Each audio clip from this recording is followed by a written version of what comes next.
Welcome to the ZimmCast, a program dedicated to bringing you what's new in agricultural marketing. The ZimmCast is the official podcast of AgWired and hosted by Chuck and Cindy Zimmerman. Hello and welcome to the ZimmCast. I'm Chuck Zimmerman. While Cindy was home during the major snowstorm in Florida, I was attending the Clean Fuels Conference in San Diego, California. The weather was delightful for the conference. However, in the Pensacola, Florida area, there was 8 to 10 inches of snow, something that hasn't happened in, over 150 years.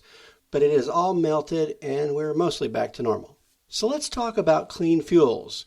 We created a virtual ag newsroom once again for the conference that used to be named the National Biodiesel Conference. It was the first one we created many years ago. You can find that newsroom with photos, interviews, and session audio right there. In this episode, I'm going to share some of the interviews I did. So let's get started. First up, I interviewed Kent Engelbrecht. He's with ADM and serving as chairman of the Clean Fuels Alliance America. Following him is Kurt Kovarik. He's vice president of government affairs for Clean Fuels. And then Tom Verry, director of outreach and development.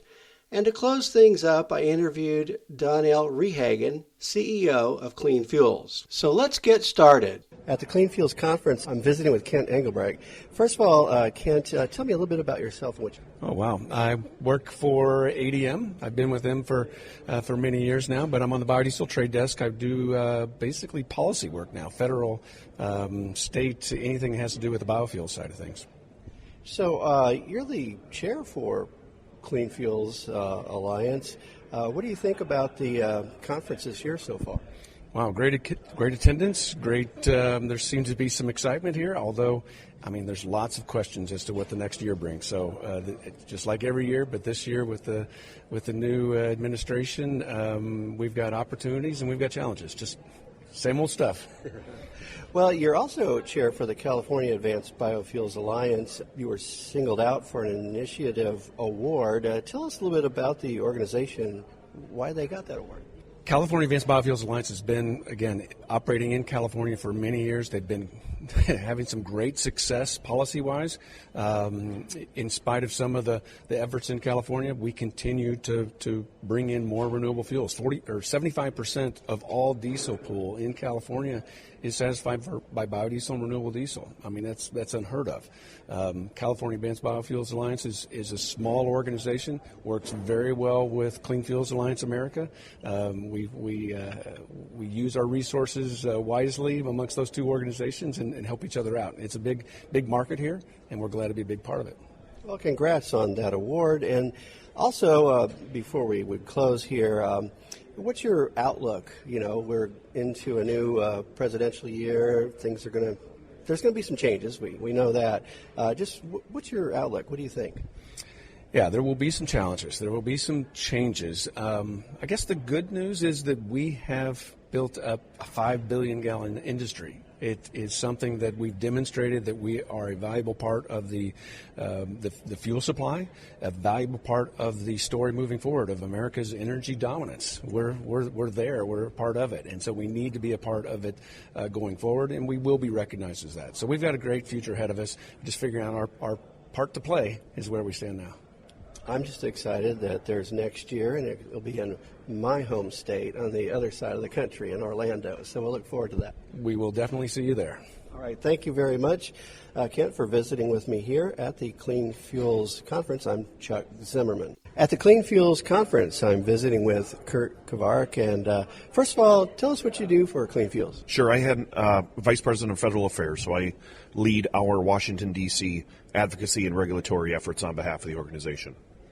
Well, why don't we start out with talking about, or maybe a little dive into the details on the 45Z and also EPA's wanting to lower cellulosic RVO. Sure. Well, on 45Z, this is the clean fuel production credit that Congress enacted in August of 2022 as part of the Inflation Reduction Act, replaces the long-time tax incentive known as 40A, the blender's tax credit. Unfortunately, it took until January of this year to get guidance from Treasury and the modeling update from Department of Energy. So we're working through right now as an organization and as an industry to understand how it's going to work, how to claim the credit, what the credit values are. This is the first time we've seen a tax policy for fuels based on the carbon intensity on a sliding scale based on how much or how little carbon is emitted by the fuel. So, with everything that it's a new transition, it's going to be a little bit of a bumpy road here for folks until they figure it out. The market understands it. Hopefully what we got from the Biden administration in the last days of their term is good enough to provide the certainty necessary, because, it's unlikely to see any new activity in the near term from a Trump administration Treasury Department. Not because this isn't an area that they're concerned about. It's just they have a lot of other priorities on the plate that I think are ahead of it in line. So we're going to work through it. With respect to the cellulosic waiver that EPA is considering, our view is it's premature. They're suggesting that volumes for 2024 need to be waived before we have a full understanding of the actual fuel that was used, which we think is a bad precedent to be set. Combine that with other contemplation of small refiner exemptions that would provide relief in that same area. So our view is EPA doesn't have a full understanding of all the factors, and our suggestion is they pause consideration of waiving those volumes until they have that information.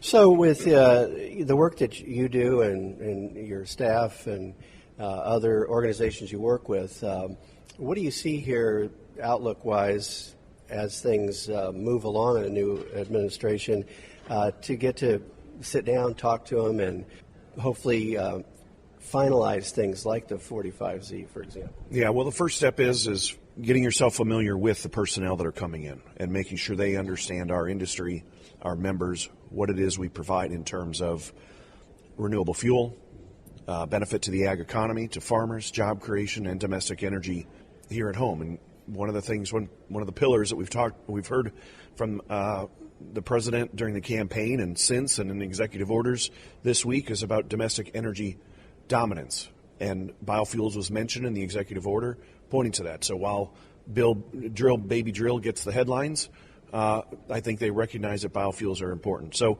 the first thing we're going to do is be reaching out to, through members of Congress, through these nomination hearings, to make sure that our priorities are raised so that they're aware that there's interest in Congress. And then for us as an organization, we get our members in and, meet with the Secretary of Agriculture, the new EPA administrator, and tell them that, they hold the success or failure of our industry in their hands when it comes to implementation of the renewable fuel standard and other things. And what's at stake? President Trump still touts the fact that he loves farmers, farmers love him. So the extent to which we're able to convey to his personnel that these programs and policies are critically important to the success of the American farmer, that's where we start. Is there anything else that you're going to be focusing on here as we go into this new year? Sure. We're sure to have a comprehensive tax bill enacted by Congress in 2025 with a lot of expiring tax policy. So modification, extension, amending of any of these clean energy tax incentives are going to be a huge priority for us. Well, thank you very much, Kurt, for visiting with me here at the Clean Fuels Conference. I'm Chuck Zimmerman. At the Clean Fuels Conference, I'm visiting with Tom Verry. And first of all, Tom, what do you do for the organization? I'm Director of Outreach and Development, so I get the pleasure to our major stakeholders are the soybean farmers, soybean industry, and I spend a lot of time with those stakeholders, and we work together and develop this market. Been doing it for over 22 years. So let's talk about the organization's foundation, because that's something you're working on here. And tell us how the foundation's doing, what it's doing it for, and how does it look here at the conference this year? Looking fantastic, Chuck. We do have a Clean Fuels Foundation, and why we do that is that we can actually educate key stakeholders such as congressional staff, and that like Clean Fuels wouldn't be able to do that since we do lobbying. So the foundation, we're a 501c3, so we're prohibited from doing that. So we do a lot of effort, put a lot of effort into educating our the regulatory people and federal staff, congressional staff on our industry. We have a great partnership with folks like the Iowa Renewable Fuel Association, and so they have a tour every summer where they're looking at going on farms and biodiesel plants, and then we do 3 tours around the country, West Coast, East Coast, in the middle, where we also show them where the fuel is made, distributed, and used. So we were just out here in California in September. We took them to Metrolink, where they're using 100% renewable diesel. So and we took them to Titan Terminals, where we're bringing in biodiesel from the Midwest, and they're selling it within 20 miles of downtown LA. So besides that kind of activity, how about when we talk about the students that have gotten involved in the science of all this? Yeah, that's a very important role the foundation plays. We work with universities, colleges to identify interested students interested in our industry, and we offer scholarships for them to bring into events such as our conference here, or our what has been getting a lot of notice is our sustainability workshop that we host every spring. And so there's a lot of students that are majoring in that, which is great for the future, and we bring them in and they get to kind of see kind of quote-unquote real-world application of these sustainability efforts. We get a great for that sustainability workshop. We get great public-private interest. A lot of corporations now attend, and they get to learn to see how our industry has helped in their industry to decarbonize to meet their sustainability goals. Well, I hope you have a very successful auction here at the conference, and as we're doing this, we're right at about the closing for it, in fact. So we're getting near the end of the Clean Fuels Conference. I'm Chuck Zimmerman reporting. At the Clean Fuels Conference, I'm visiting with Donnell Rehagen. And first of all, I'd like to get a little bit of a summary of what you think about the conference this year. Well, it's always great, Chuck, to get our industry together, especially early in the year like this. This conference has turned into not just an educational event, but a business event. So we see a lot of conversations happening in the hallways and outside, and we're just proud to be able to bring the whole entire industry together this time of the year and talk about what's working well, what's not working well, and get everybody on the same page going forward. Tell us a little bit about how the attendance has been, and how do you think people feel about the industry right now? Yeah, our attendance is strong. I mean, this event, we rebranded it a few years ago to the Clean Fuels Conference, and so I think that sort of opened some eyes to other opportunities to talk about other fuels, maybe than just biodiesel, and so our attendance has been up over the last several years, strong this year again as well, and it just gives that opportunity for them to come together and talk about. There's a lot of issues right now that are challenging our industry, and I think it helps people to talk to other people who are dealing with those same issues. And that's the other advantage of offering an event like this. And I know that's happening this year, and it's going to pay dividends as we go forward in keeping everybody together. What do you think are some of the outstanding parts of this year's conference? Oh, outstanding parts. We brought the rail industry in, who's been coming on really strong, really over the last 12 months. We just, this last year in 2024, saw all 6 Class 1 railroads become members of Clean Fuels Alliance America. And as users of our fuels, that's a little bit unique in our membership. And so to be able to put that kind of in front of everybody and remind them this is a brand new emerging market that 3 years ago was using 0 of our fuels, and it's a 4 billion gallon diesel industry right there in the rail. So great opportunities, and we're excited about that emerging market as well as the marine market, which is just beginning. You couple that with the bioheat market, the on-road market, demand for our fuels are continuing to grow, and we're excited about that.